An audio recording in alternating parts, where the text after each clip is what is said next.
사랑과 은혜가 풍성하신 하나님 아버지 감사합니다. 수요 예배에 우리 모든 성도들께서 참석하고 하게 하시고 예배를 드릴 수 있음에 감사드립니다. 너희는 먼저 그의 나라와 그의 의를 구하라. 그리하면 이 모든 것을 너희에게 더하시라 하신 말씀을 잘 기억하고 있지만 삶의 우선순위가 하나님을 모시기보다 우리의 삶 속에서 물질과 우리의 생각이 우선할 때가 많았습니다. 우리를 용서하여 주시옵소서. 현실에 집착하기보다는 영적인 세계에 사모하며 살아가게 도와주시옵소서. 그리고 코로나19로 인하여 아직 완전한 예배가 이루어지지 않고 있습니다. 하루속히 이 어려운 시간이 지나고 자유로운 환경에서 예배를 할 수 있도록 성령님께서 도와주시옵소서. 저희 교회가 건축을 위해 온 교인 릴레이 기도가 시작되었습니다. 이 모든 일 위해 온 교인이 한마음 한뜻으로 주님이 원하시는 방향으로 이루어지기를 소원합니다. 다음 세대를 위하여 교회가 언어롭게 지어지기를 바랍니다. 또한 어려운 환경 속에서 또 용기를 잃지 않게 시험에 들지 않게 도와주시옵소서. 담임 목사님에게 영적으로나 육적으로나 지치지 않게 시험 새 힘을 더하여 주시옵소서. 기도하는 모든 교인들에게도 지혜를 주시고 힘을 주시옵소서. 끝까지 맡은 자의 임무에 충실하게 하옵소서. 이 모든 말씀을 예수님의 이름으로 감사기도 드립니다. 아멘.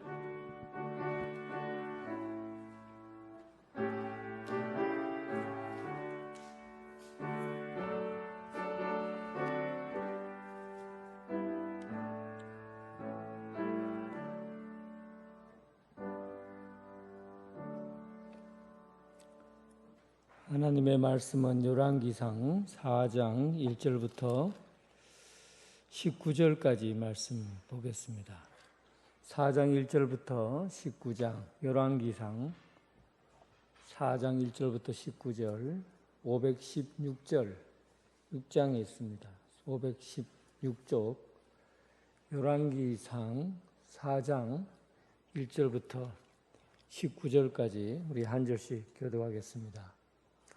솔로몬 왕이 온 이스라엘의 왕이 되었고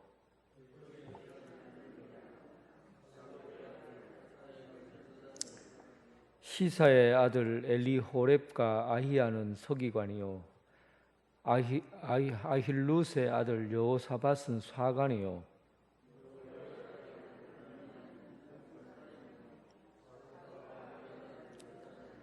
나단의 아들 아사리아는 지방관장의 두령이요 나단의 아들 사붓은 제사장이니 왕의 벗이요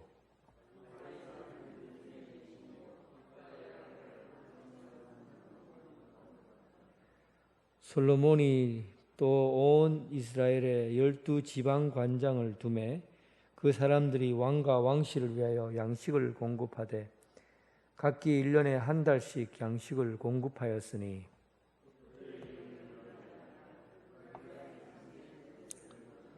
마가스와 사알림과 베스메스와 엘론 벳하나네 벳데겔이요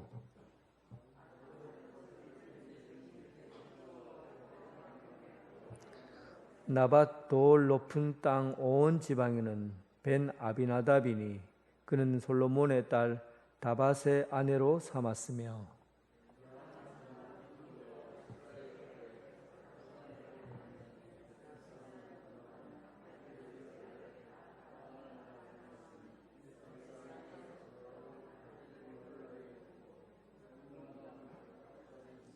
길르앗 라못에는 벳 게벨이니 그는 길르앗에 있는 므낫세의 아들 야일의 모든 마을을 주관하였고 또 바산 아르곱 땅에 성벽과 높이장이 있는 60개의 큰 성읍을 주관하였으며 납달리에는 아히마아스이니 그는 솔로몬의 딸 바스맛을 아내로 삼았으며 이사갈에는 바루아의 아들 여호사밧이요. 19절입니다. 아모리 사람의 왕 시온과 바산 왕 옥의 나라 길르앗 땅에는 우리의 아들 게벨이니 그 땅에서는 그 한 사람만 지방 관장이 되었더라. 아멘. 사람 이름도 어렵고 마을 이름도 어렵고 발음하기가 쉽지 않죠.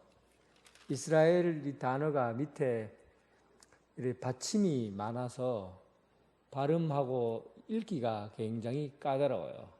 그래서 저는 그냥 요런껏 제일 앞부분에 이제 액센트를 주면 좀 쉬워지거든요. 엘론 벳 아난 벤 데겔 앞에다가 강조를 주면 이 부점을 주면 읽기가 조금 수월해요. 이스라엘에 있는 단어들은 대부분 다 이 밑에 자음 그 받침이 붙어갖고 발음이 거꾸로워요. 그래도 자꾸 읽다 보면 입에 좀 붙습니다. 자꾸 읽어보세요. 오늘은 이 솔로몬이 왕이 되고 이제 정비 사람들을 배치시키고 인사이동에 관한 부분들을 정리해 놓은 내용이에요.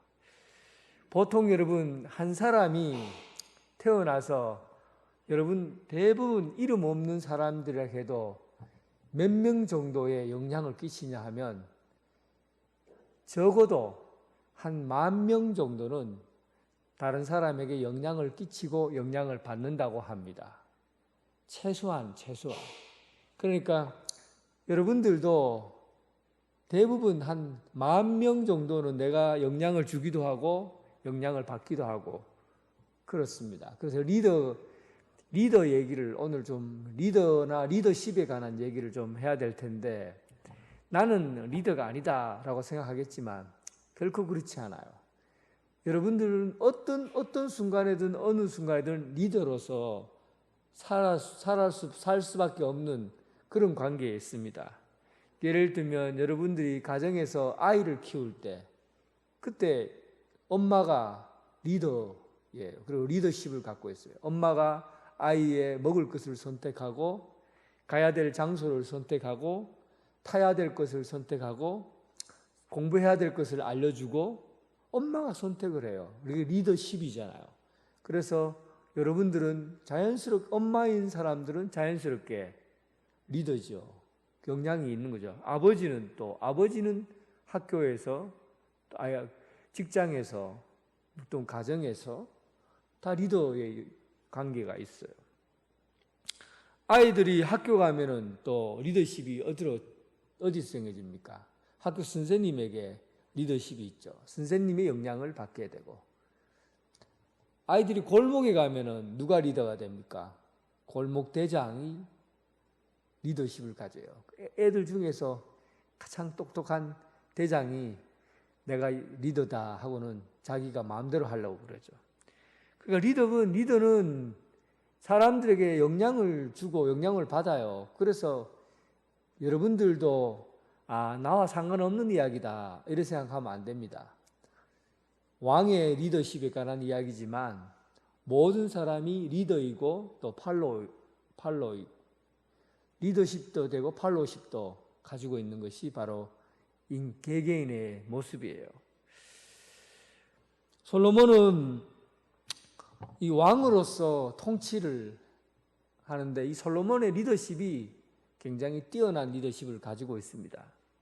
그래서 왕으로서 끼치는 영향력이 선한 영향력을 많이 끼쳤던 사람이 솔로몬이에요. 물론 부정적인 부분도 뒤에 언급됩니다. 오늘은 솔로몬이 인사 문제와 재정 문제를 두고 오늘 성경은 기록하고 있고 이것을 어떻게 사람을 뽑고 또 어떻게 분배하고 재정을 어떤 식으로 확보하고 세금을 어떻게 거두는가 이런 문제를 오늘 이 본문에 다 담고 있어요.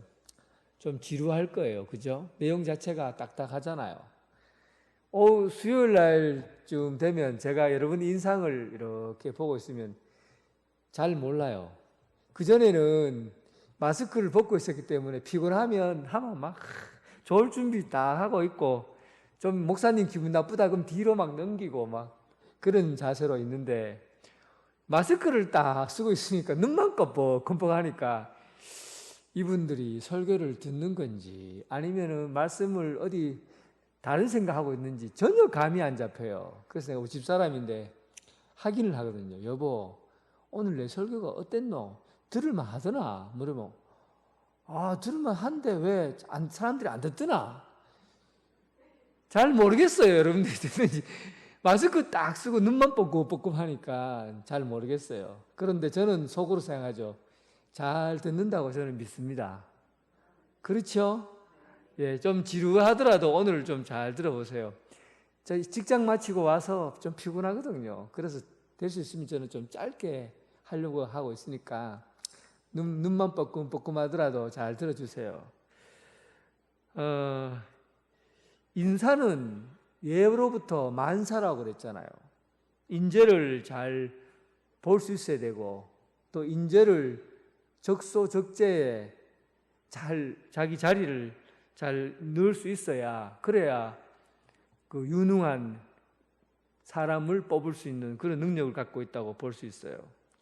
그래서 유능한 지도자는 모든 인재를 골고루 사용할 수 있도록 그렇게 합니다. 그러니까 혼자서 일을 다 하는 사람, 잘하는 사람이 능력 있는 사람이 아니라는 거예요. 인재를 골고루 분배해서 일을 전부 분산시킬 수 있는 사람, 이 사람이 뛰어난 리더십을 갖고 있는 거예요. 제가 우리 교회에 와서 좀 아쉬운 점이 있어요. 제가 잘못한 것기도, 제가 리더십이 없어서 그래요. 제가 리더십이 좀 있었으면 이런 부분들을 좀 확실하게 했을 텐데, 인재를 제가 골고루 분배하지 못했다는 생각이 들어요. 왜냐하면 재직회를 하거나 재직들 모임을 하게 되면 성도들이 내가 어느 부서에 일하는지 대부분 몰라. 재직으로 있으면 부서가 있잖아요. 부서를 둔 것은 부서에서 각자 맡은 일을 은사대로 활용하라고 이 부서를 만들어 놓은 거거든요. 그런데 제가 볼 때 80% 이상 재직으로서 활동을 전혀 안 해요. 그러다 보니까 교회 일은 누가 합니까? 몇몇 소수에 해당되는 분들이 일을 해요. 전부 다. 그래서 일이 집중되면 어떤 일이 일어나게 되냐면, 여러분, 어떤 한 사람이 주차 관리도 하고 또 차량 운영도 하고 교회 방역도 하고 그리고 안내도 하고 혼자 다 해요. 이래 되면은 여러분, 처음에는 그냥 육신이 좀 체력이 괜찮을 때는 괜찮아요. 다 해낼 수 있어요. 은혜가 있을 때는 해낼 수가 있어요. 그런데 신앙생활 하다가 보면 은혜가 떨어질 때가 있지요. 그리고 체력이 약해질 때가 있잖아요. 그러면 이 본인에게 이 불만이 자꾸 쌓이는 거예요. 내가 이렇게까지 해야 되나 하고 화가 막 나는 거죠. 일을 해도 화가 나요. 또한 이 일을 안 하는 사람들은 어떻게 됩니까? 교회에 와서 봉사할 게 없는 거예요. 자기 할 일이 없는 거라 사실은 하지 않으려고 한 거죠. 그렇게 하다 보면 본인 신앙이 자꾸 무기력해져요. 교회는 그냥 목사님 얼굴만 한번 보여주면 되는 거지, 이렇게 생각한다니까요. 교회가 모든 사람이 각자의 은사에 맞게 자기 맡은 자리에서 일을 할 수 있어야 그게 정말 제대로 된 인사의 문제. 그래서 솔로몬은 큰 나라를 운영하면서 제일 먼저 정비했던 것이 바로 인사에 관한 문제였어요. 솔로몬처럼 지혜 있고 똑똑한 사람이 어디 있습니까? 그럼에도 불구하고 솔로몬은 조직을 정비하고 인사 문제를 잘 정리했다는 겁니다. 자, 솔로몬 통치에서 특별히 주목해 봐야 될 점이, 솔로몬은 사무엘하 8장 16절에 보면 다윗이 왕이 되면서 조직을 정비했어요. 그 다윗은 제일 먼저 누구를 언급하냐면, 수르야의 아들 요압은 군사령관이 되고 군사령관을 먼저 언급해요. 그런데 열왕기상 4장에 보면, 오늘 본문이죠. 본문에 보면 솔로몬은 제일 먼저 누구를 언급하냐면 사독의 아들 아사리아는 제사장이 되고 이렇게 언급해요. 그러니까 다윗의 시대에는 조직을 정비할 때 제일 먼저 필요했던 게 뭡니까? 영토를 확장시키고 그리고 지방에 혁명이 일어날 만한 그런 곳을 이렇게 정리해 나가려고 하면 군사력이 제일 중요하거든요. 그래서 군대 장관의 이름이 제일 먼저 거론이 됩니다. 그런데 솔로몬 시대는 모든 것이 안정되었어요. 뭐 데모를 일으키던 사람들도 좀 잠잠해지고 세상을 막 뒤집어 보겠다고 했던 북쪽에 있는 그룹들도 정리가 되고 그렇게 해서 군사적으로도 힘을 많이 가졌기 때문에 좀 안전한 상태였어요. 그러다 보니까 안정기에서는 누가 제일 중요하게 대두되냐면 바로 제사장입니다. 그래서 제사장의 이름이 먼저 거론된 거예요. 그러니까 솔로몬 시대, 다윗의 시대에는 군인이 칼을 가진 사람이 제일 중요했고, 그리고 솔로몬 시대에는 성경 말씀을 갖고 있는 제사장이 힘을 발휘하게 된 겁니다. 그러니까 지도자는 시대에 따라서 통솔할 수 있는, 시대가 변하는 것에 따라서 그 환경에 맞추어서 조직을 탄력 있게 움직일 수 있는 능력을 가져야 돼요. 언제나 시대는 변했는데 똑같은 조직과 틀을 가지고 10년, 20년, 30년 이게 어느 조직에도 이건 불가능한 겁니다. 그거는 좀 우리가 영적으로 좀 게으른 거죠. 지도력이 있는 리더는 시대가 바뀌면 시대에 맞게 조직을 바꾸어요. 그리고 탄력 있게 조정하는 것이죠. 요즘 코로나19 시대라는 얘기를 하잖아요. 세상에 여러분 포스트 모더니즘, 모던 시대, 뭐 포스트 모더니즘, 그 다음에 AI 시대, 뭐 이런 식의 시대를 정리해서 말하는 사람들은 있지만 지금 전염병, 질병이 이 시대를 좌우하는 시대가 사실 얼마 없잖아요. 그런데 지금은 질병이 이 시대를 좌우해버렸어요. 코로나19라는 전염병이 문화, 정치, 경제, 사회, 환경, 종교 모든 부분에 변화를 요구하고 있고 또 이런 시대가 왔을 때 우리가 어떻게 변해야 될 건가를 고민하게 만든 겁니다. 지금 코로나 시대가 되었는데도 교회가 그대로 옛날 그대로의 형태를 가지고 움직여 나가면 결코 이 시대에 맞게 움직여 나갈 수가 없잖아요. 그래서 조직이 변화될 때는 어떻게 조직이 변화되어야 되냐면 환경이 어떠하냐를 냉철한 눈으로 판단할 수 있어야 됩니다.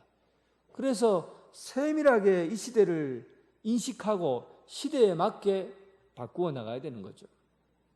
코로나가 우리에게 신앙에 가져다 준 영향력이 뭡니까? 이 시대에 영적으로 사람들의 영적인 곳에 눈을 뜨게 했어요. 왜 그런지 아십니까? 사람들은 실질적으로 보이는 것이 힘이 세다고 생각했어요. 보이는 것이 전부라고 생각한 겁니다. 보여야 되는 거예요. 눈앞에 보여야 믿을 수 있고 보여야 힘이 있다고 본 거예요. 보이는 세계를 추정해 왔어요. 지금까지는. 그런데 코로나 눈에 보입니까? 안 보여요. 아무리 볼래도 안 보여요. 그런데 얼마나 힘이 있어요. 전 세계의 모든 사람들이 보이지 않는 조만한 전염병을 그로 인해서 닥치는 영향력에 꼼짝도 못 하잖아요. 그래서 이 세계가 보이는 세계가 전부가 아니구나. 이걸 알려준 거예요. 이걸 영적으로 뒤집어 보면 어때요? 하나님의 세계가 얼마나 크고 힘 있는가. 보이지 않는 하나님의 나라가 이 세상을 어떻게 지배해 나가고 어떻게 통치해 나가는가를 뒤집어 보면 보이는 거예요. 그러니까 우리가 이 시대에 코로나가 주는 영향력을 통해서 교회가 어떤 방향으로 더 사실은 사람들의 신앙을 더 세상 사람들이 보지 못하는 믿음의 세계를 눈을 뜨게 해줄 수 있는 그런 기회가 된 것이죠. 그러니까 환경이 바뀌면 그 환경에 맞추어서 영적인 시도도 새롭게 조정하고 해야 된다는 그런 얘기입니다. 솔로몬 내각의 핵심 관료들 리스트를 살펴보면 크게 두 가지 구조로 되어 있어요. 첫 번째는 아버지 다윗 시대의 중요한 직책을 감당했던 자들은 그대로 임명했습니다. 그 후손을 중용함으로 기존 세력을 끌어들였어요.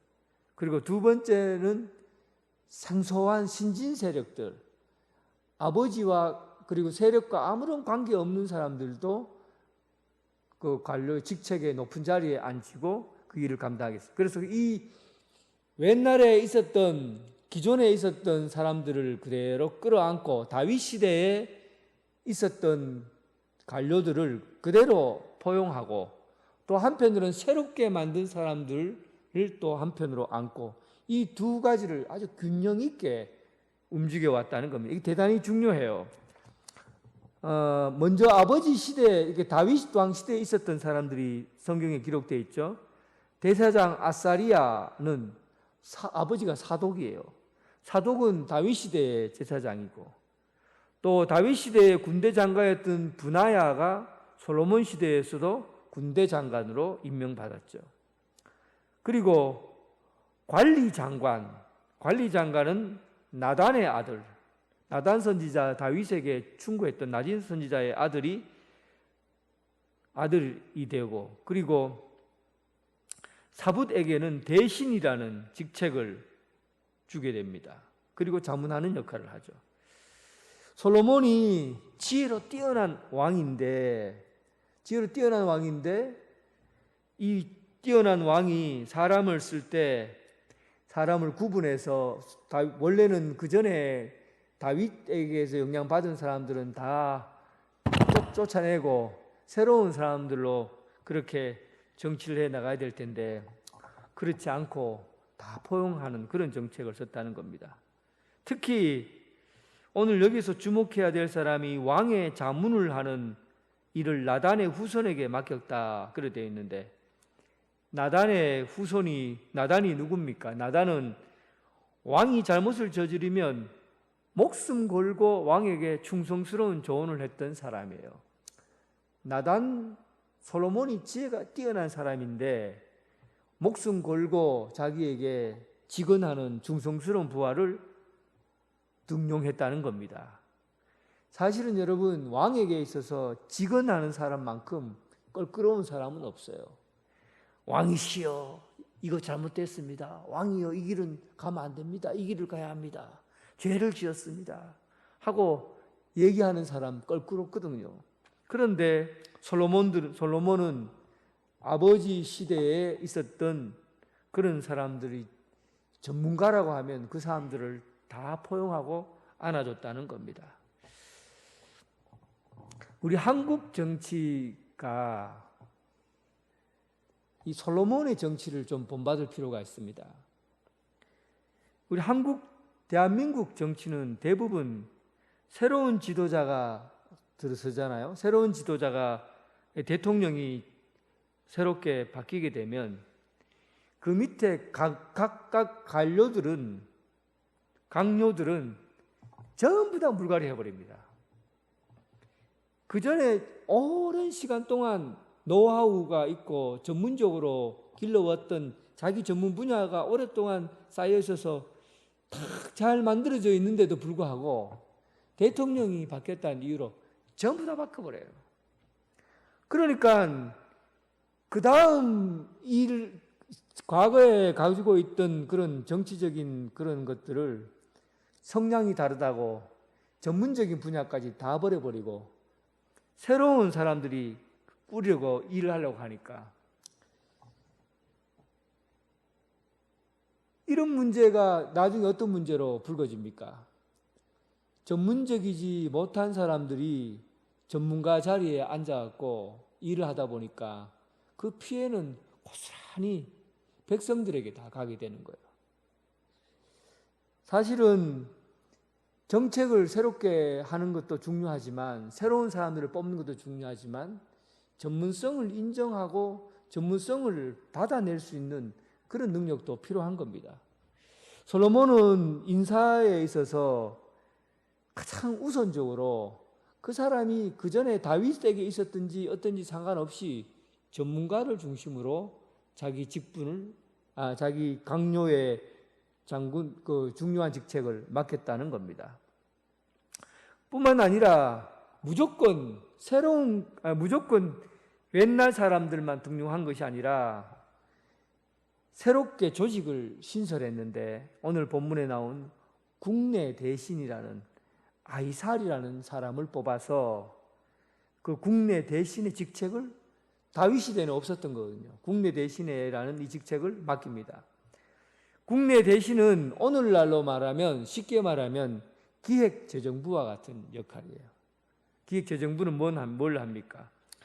경제와 경영을 책임지는 기획재정부를 두어서 조직을 새롭게 한 것입니다. 이게 균형이 잘 맞춰져 있었어요. 조금 이따가 이 부분 한 번 더 얘기를 또 전문성에 관해서 내용을 또 얘기할 겁니다. 그러니까 솔로몬이 어쨌든 인재를 등용할 때 과거에 전문적으로 일했던 사람들은 그 자리에서 그대로 받아들이고 내가 왕이 됐다 그래서 싹 물갈이해 버리지 않고 받아들이고 그리고 새롭게 신설해서 운영해야 될 것은 새로운 사람을 뽑아서 그 일을 맡겠다는 겁니다. 이것이 균형을 잘 이루어서 인재를 잘 활용하는 그런 사람이 바로 솔로몬입니다. 그리고 세금 문제에 관해서 7절부터 13절 이후로 내용이 정리되어 있죠. 솔로몬은 지방을 원래는 가나안 족속들 11개의 지파가 다 땅을 나누어 가졌잖아요. 그 지파별로. 그러니까는 사실은 이스라엘은 중앙 집권제 왕위 체제지만 지방 분권으로 모든 게 움직일 수밖에 없어요. 족장 중심으로 땅을 다 분배를 받았기 때문에. 그런데 이런 때 과연 세금을 어떻게 거둬야 될 건가 하는 문제가 대두되는 겁니다. 이 세금 문제 때문에 다윗에서부터 해서 큰 혼란이 일어나 전쟁이 일어나기도 했고요. 그리고 솔로몬 시대에도 이 세금 문제를 사실은 거꾸롭게 처리한 부분이 유다 문제인데 그 부분이 거꾸로 처리될 때 솔로몬이 죽고 난 다음에 세금 문제로 들고 일어납니다. 그래서 남과 북이 갈라지게 되는 그런 역사가 있거든요. 그러니까 이 돈을 거두고 돈을 풀고 하는 게 정치에 있어서 얼마나 중요한지 모릅니다. 사람들이 나라가 갈라질 만큼 전쟁이 일어날 만큼 큰 일이 일어나는 것이 바로 이 분배의 문제예요. 그만큼 중요한 겁니다. 어쨌든 솔로몬은 전국을 12개의 행정구역으로 나누고 이를 관할할 12관장을 뽑았습니다. 사실은 12지파를 근거로 해서 만든 거죠. 솔로몬이 기존의 틀을 그대로 유지하고 그리고 전문가를 그 12관장으로 다 불러서 지목해서 세웠습니다. 근데 우리가 어떻게 전문가를 세웠는지 알 수 있느냐 하면 여러분들은 이해가 잘 되지 않지만 이스라엘 사람들은 간단한 문제예요. 왜냐하면 12관장은 누구누구의 아들로 소개되어 있어요. 대부분 누구누구의 아들로 소개되어 있거든요. 이스라엘뿐만 아니라 고대 근동에서는 전부 다 직장은 아버지의 직장이 아들의 직장이에요. 직장 하면 아버지는 뭐 하는 분이고 하면 자연스럽게 아들에게 물려주는 겁니다. 아버지가 농부면 아들은 농부예요. 아버지가 목축업을 하면 아들은 목축업을 해요. 아버지가 구두수성공이면 당연히 아들도 구두수성이에요. 아버지가 텐트를 치면 아들은 텐트를 쳐요. 바울은 아버지가 텐트를 치고 하는 장사를 했기 때문에 바울 역시 텐트를 치고 그 일을 하죠. 자연스러운 거예요. 그래서 전문가가 누구냐 물으면 네 아버지가 뭐 하는 사람인지만 알면 그 사람이 이런 부분의 전문가구나 하는 것을 알 수가 있어요. 그래서 나는 잘 모르지만 전문가들이 밝혀내기를 솔로몬이 뽑은 이 관장들, 우리는 지금 소위 말하면 지금으로 말하면 시장쯤 되는 사람이죠. 시장들을 각 분야에 아주 전문가인 아버지 밑에서 있던 사람들을 뽑아서 관장으로 뒀다는 겁니다. 그러니까 솔로몬의 지도력에서 중요한 것은 그 사람 전문가를 각각 서 있는 곳에 세울 때에는 반드시 전문가를 세우는데 연줄에 상관하지 않는 거예요. 그러니까 이 사람이 다윗에게서 있었던 사람인지 그런 부분에서 신경을 쓰지 않는 거죠. 그 전에 있었던 사람이다 할지라도 그 사람의 실력이 뛰어나고 인재가 되면 그대로 등용해서 사용했다는 겁니다. 이런 부분이 사실 굉장히 뛰어난 지도력이라고 평가를 받는 부분입니다. 그리고 그러면 세금을 어떻게 걷어들이냐 이 문제예요. 세금을 어떻게 걷어들이느냐. 오늘 솔로몬은 이렇게 했어요. 1년에 한 달씩 12관장에게 책임을 나눠줌으로써 불만과 특권의식을 동시에 잠재웠습니다. 그러니까 12관장들이 오늘은 우리 지파에서 이번 달에는 우리 지파에서 세금을 냅니다. 관장들이 거두어서 왕에게 갖다 줘요. 그 다음에는 다음 지파가 우리 이번 달은 우리 차례입니다. 딱 거두어서 딱 갖다 줘요. 그러니까 따로 문제될 게 하나도 없어요. 그리고 솔로몬의 지혜는 어느 부분에서 드러났느냐 하면 세금을 거둘 때 다윗은 어떻게 했냐면 다윗과 비교해 보면 다윗은 세금 거두는 사람을 통해서 일괄적으로 모든 지파를 똑같이 예를 들면 1억을 거둔다고 하면 전부 다 11지파에게 전부 다 1억 원씩 그대로 그냥 똑같이 다 거두는 거예요. 이러다 보니까 불만이 있는 데가 있습니다. 가난하고 못 사는 동네는 어떻게 돼요? 1억이 너무 큰 거예요. 그런데도 똑같이 거두니까 세금에 대한 불만이 나오는 겁니다. 그런데 솔로몬은 이 관장들로 인해서 그 재정 형편을 살펴서 거기에 맞추어서 세금을 거뒀어요. 그러니까 거기 성경에 보면 세겜이 제일 잘 사는 동네예요. 베세메스 두 번째 잘 사는 동네. 소고와 헤벨 세 번째, 네 번째, 돌 이 해변 쪽에 있는 동네죠. 다섯 번째 이스라엘 골짜기 이것도 해변 쪽에 있는 거고 라못 길리앗 마하나임 이거는 자꾸 못 사는 동네예요. 여러분들이 못 사는 동네 중에 잘 아는데 어디냐면 갈릴리 예수님이 활동했던 갈릴리가 정말 못 사는 동네거든요. 갈릴리, 가불 땅, 사갈, 베냐민 이런 땅들이 가난한 지역이었어요. 이런 데는 좀 세금을 적게 거두게 하고 또 잘 사는 세겜이나 이런 데는 세금을 좀 많이 내도록 그렇게 해서 분배는 돈 많은 사람에게 세금을 많이 거두고 돈 적은 사람의 세금을 적게 거두는 지금의 정치랑 좀 비슷하죠. 분배의 정의는 바로 이렇게 돈을 많이 버는 곳에는 많이 거두고 적게 버는 데는 적게 거두고 이렇게 해서 공정한 분배가 이루어지도록 해서 이제 세금을 거두었어요. 그런데 이게 문제가 어떤 문제가 있냐 하면 요거는 다음에 기회가 되면 얘기합니다. 솔로몬이 다윗 시대에 유다, 헤브론에서 반란을 일으켰던 유다에게 세금을 면제시켰던 부분이 있어요. 이 부분 때문에 솔로몬이 나중에 굉장히 큰 어려움을 겪게 되고 세금 문제로 촉발되는 그런 큰 어려움을 겪게 됩니다. 어쨌든 그 외에는 굉장히 지혜롭게 12관장을 두고 그 관장들로 인해서 지형을 잘 살펴서 세금 부분에 부담을 주지 않도록 모든 지역에서 세금을 골고루 내어서 왕의 창고를 채우는 그런 지혜를 발휘했다는 겁니다.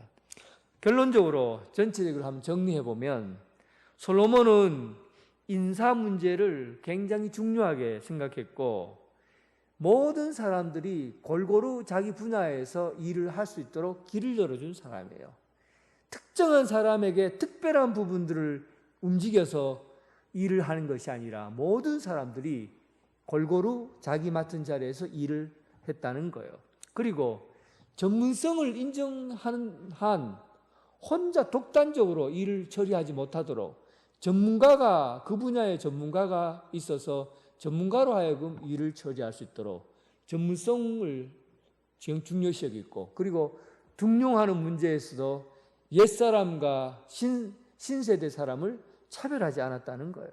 모두 자기 부분에서 전문가를 두었다는 것이고, 그리고 자기에게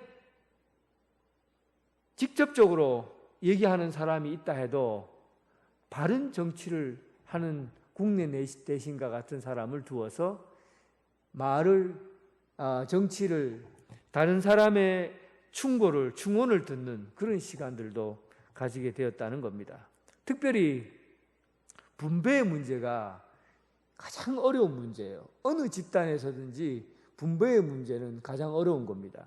그런데 이 분배의 문제에서도 세금을, 부의 가치에 따라서 세금을 매기고, 그리고 지방의 관장들도 전문가에 의해서 잘 다룰 수 있도록 그렇게 구분해서 했다는 사실입니다. 이게 솔로몬의 조직과 인사 문제와 그리고 재정 문제를 정리하는 아주 이제 단순한 제도지만 그래도 그 시대에는 굉장히 체계가 잡힌 그런 조직과 인사라고 볼 수 있습니다. 예, 다 했습니다. 잠이 좀 옵니까? 기도드리겠습니다. 하나님 아버지, 감사합니다. 사랑하는 우리 성도들을 이렇게 피곤하고 지친 가운데도 하나님의 말씀이 그립고 사모해서 주님 전에 나왔습니다. 하나님께로부터 주어진 말씀이 양약이 되게 하시고, 또 영혼의 양식이 되게 하시고, 또 우리 마음의 빈 창고가 가득 채워지는 역사가 있게 하여 주옵소서. 우리가 살아가고 있는 것의 많은 것들이 세상의 이야기로 결정되는 것이 아니라 결국은 하나님 말씀에 의해서 삶의 선택과 방향이 결정된 것을 믿습니다. 오늘 주님의 말씀을 마음에 새기고 리더로서의 지혜와 명철을 허락하여 주시옵소서. 우리 교회가 참으로 준비해 나가야 될 일들이 많이 있습니다. 120년 동안 선교사들 우리 교회를 방문해서 시작이 되고, 그리고 장로님들, 그리고 집사님들, 성도님들, 모든 사람들이 한 사람 한 사람이 손을 모아서 교회를 세웠습니다. 어떨 때는 빚을 내서라도 교회 마당을 사야 될 때도 있었고, 또 어떨 때는 허물어간 집을 다 부시고 거기에다가 주차장을 하고 건물을 짓기도 하고, 수차례 여러 차례 하나님 앞에 헌금하며 교회를 세워왔습니다. 그럼에도 불구하고 하나님 아버지, 솔로몬이 아버지의 집을 짓고자 하나님 앞에 간구했던 것처럼 오늘 주님의 집을 다시 짓고 주님의 집을 원해서 이렇게 기도하고 간구합니다. 우리가 사는 현장이 참으로 가난하고 부족합니다. 크게 부자가 있어서 한꺼번에 돈을 내놓을 수 있는 사람도 없습니다. 다 조금씩 일해서 먹고 사는 정말 부족한 종들입니다.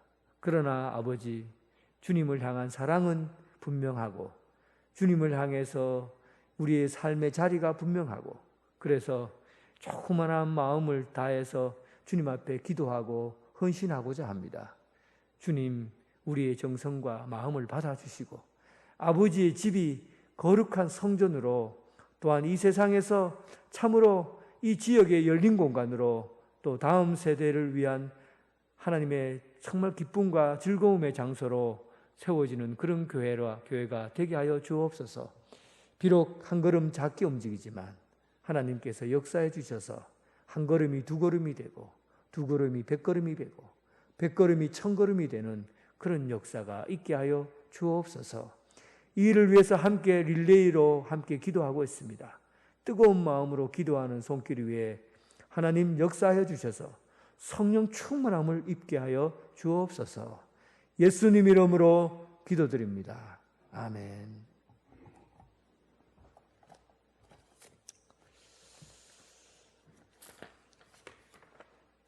예, 오늘 제가 지금 며칠 동안 계속 릴레이 기도에 저는 거의 시간을 내서 기도를 하고 있습니다.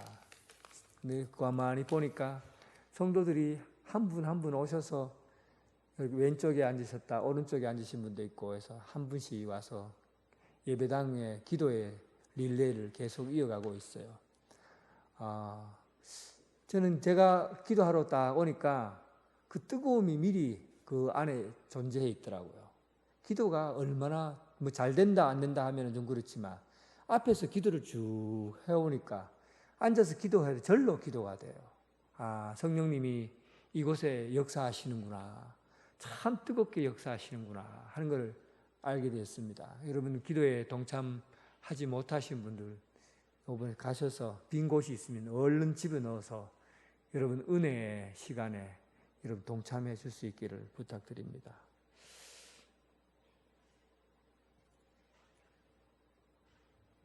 예. 찬송가 369장입니다.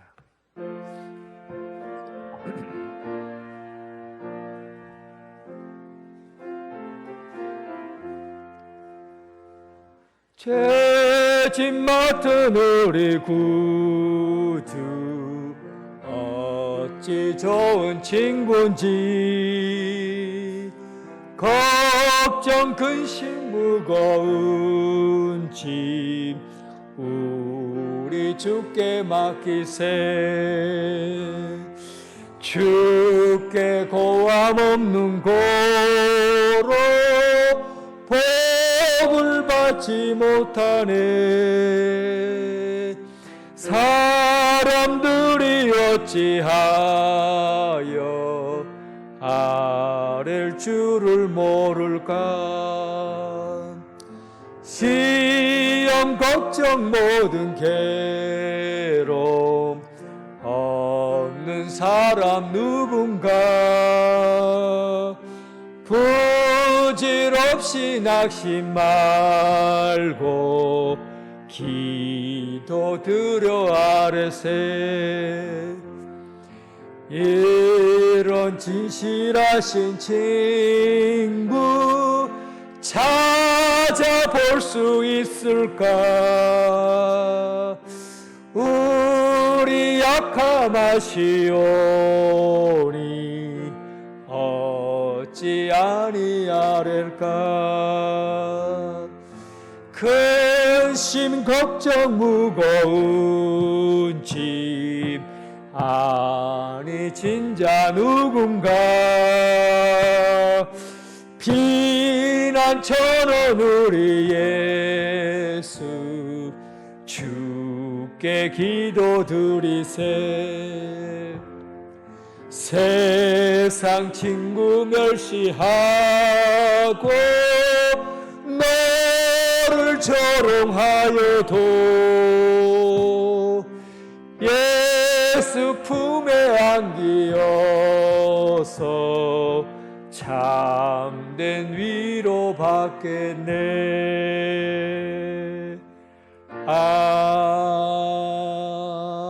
아멘.